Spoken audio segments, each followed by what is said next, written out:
नमस्कार, बहुत स्वागत है आपका। आप देख रहे हैं ग्रांड ज्योतिष सीक्रेट।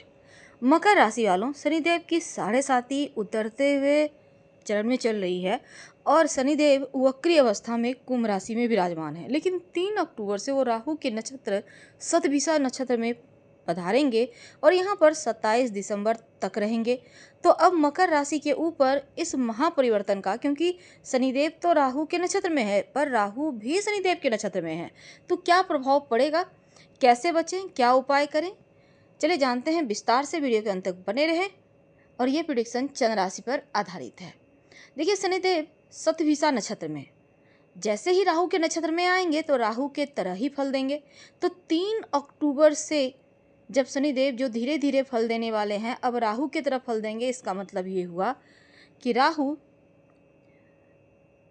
क्विक रिस्पॉन्स करता है या क्विक आपको रिजल्ट देता है। ये परिवर्तन आपकी लाइफ में एक तड़प देगा, चीज़ों को प्राप्त करने की ललक देगी, उतावलापन देगा। इसको थोड़ा सा कंट्रोल करना होगा। अब देखिए, शत्रु हो या मित्र, अगर एक दूसरे के घर में रहना शुरू कर दें तो हानि कभी नहीं पहुंचाएंगे, क्योंकि मन में डर होगा कि हमारे घर में भी तो हमारा शत्रु बैठा है, कहीं वो ना हानि पहुंचा दे। तो यही चीज़ें यहाँ पे होंगी। ना शनिदेव राहु के घर नक्षत्र में आके हानि पहुंचाएंगे, न राहु शनिदेव के नक्षत्र में। पर आप मकर वालों, यहाँ पर 2 परम मित्र एक दूसरे के घर में हैं, ये बात तय है। अब मित्र जब एक दूसरे के घर में होंगे तो चीज़ों को और बेहतर करेंगे। तो न्याय के देव हैं शनिदेव, कर्म फल दायक हैं और लाभ के भी कारक हैं, आपके राशि के स्वामी भी हैं। तो 3 अक्टूबर को जैसे ही राहु के नक्षत्र में आएंगे तब यहाँ पर 27 दिसंबर तक रहेंगे। लगभग 85 दिनों का ये वक्त है और 15 नवंबर को इस मध्य शनिदेव मार्गी हो जाएंगे, क्योंकि वो वक्री चल रहे हैं। अब देखिए, शनि के नक्षत्र उत्तरा भाद्रपद में राहु चल रहे हैं वर्तमान समय में, और राहु के इस नक्षत्र और शनिदेव शतभिषा नक्षत्र जो राहु का नक्षत्र है इसमें चल रहे हैं।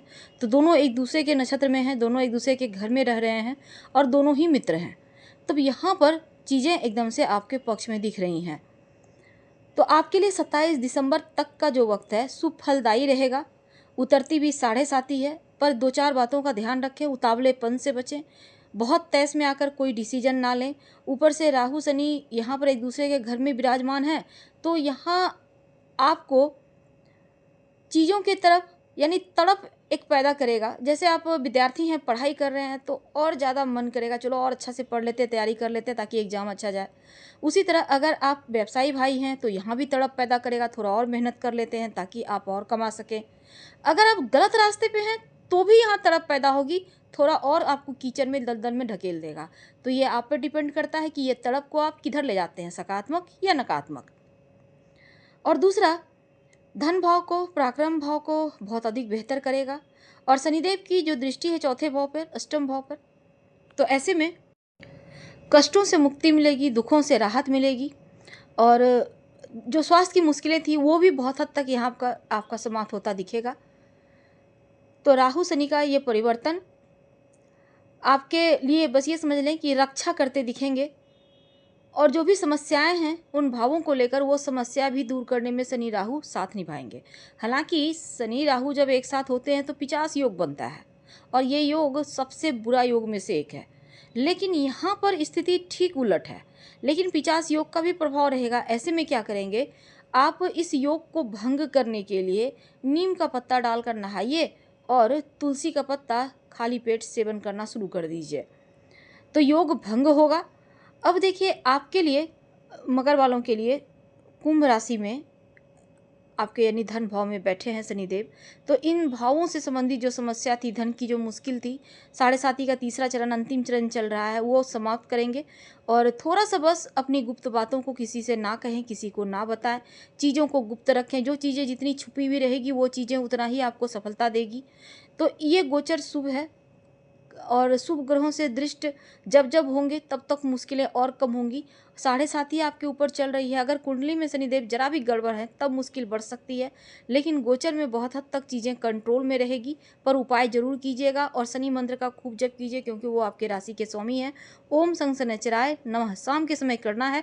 ज़्यादा से ज़्यादा ये पीरियड ऐसा है कि आप धन कमा पाएंगे। माइंड सेट ही कुछ इस तरह से हो जाएगा कि धन के पीछे आप भागेंगे और धन आएगा भी। डूबा हुआ फंसा हुआ धन आएगा। पैतृक संपत्ति को लेकर कोई विवाद था तो यहाँ पर शनिदेव उससे राहत दिलवाएंगे। विवाद सुलझती दिखेगी। जीवन में जो धन की कमी थी वो अब दूर होगी। धन की स्थिति बढ़िया होगी, आर्थिक स्थिति बढ़िया होगी और शनिदेव को बल प्राप्त है तो यहाँ पर क्या होगा, धन संचित करने में भी वो आपकी सहायता करेंगे और शनि राहु का ये परिवर्तन आपके कार्यों में सफलता देगा। तो उपाय कीजिए। हम आपसे विदा लेते हैं। धन्यवाद। हम फिर मिलेंगे।